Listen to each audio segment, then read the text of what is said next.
Today, we're diving into a really captivating novel, one that seems to have struck a chord with so many people, Matt Haig's The Midnight Library. We've been looking at some really insightful book reviews recently, and our plan today is really to unpack what makes this story tick, what makes it so powerful. It kicks off with this huge, intriguing question. Okay, let's unpack this.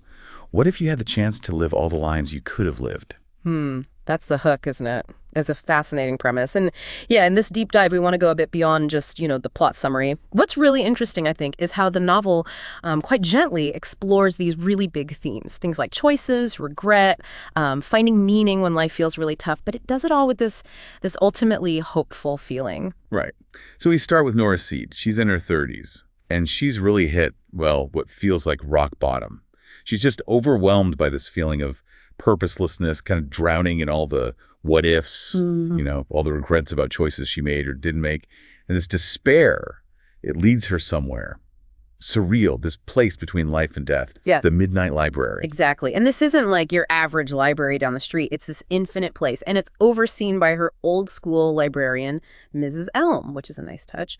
And every single book on these endless shelves, it's a portal. It lets Nora Seed actually experience a different version of her life, a life that branched off from some different choice she could have made. It's a really clever way to structure that journey of self-discovery, I think. It really is. It gets you thinking, doesn't it? Yeah. So Nora actually steps into these other lives, these alternate realities. Can you give us a sense of maybe some of the lives she tries out? What does she find there? Absolutely. And Haig does this brilliantly. He shows us, doesn't just tell.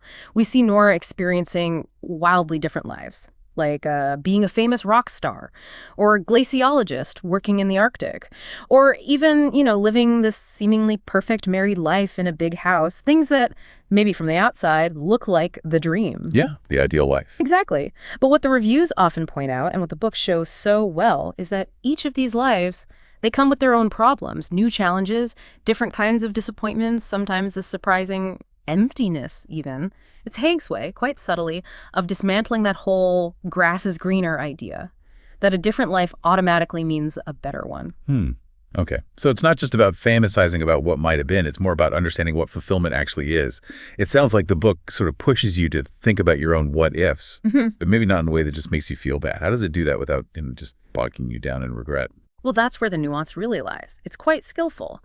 The story keeps coming back to this idea that happiness or contentment maybe isn't about achieving some perfect external thing. Often, it's about shifting how you see your current life, your perspective.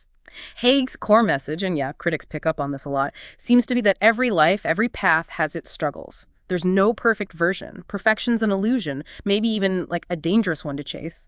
What gives life meaning in the end are often the small things, unexpected connections, tiny actions, and just accepting ourselves, our messy, imperfect, real selves. That really is quite profound. And it sounds like the way it's written helps make these big ideas feel accessible. It really does. The prose, people consistently describe it as simple, but also poetic, very approachable. The chapters are quite short, almost like little meditations, which kind of mirrors Nora's own fragmented state, but it also makes these heavy themes surprisingly easy to digest.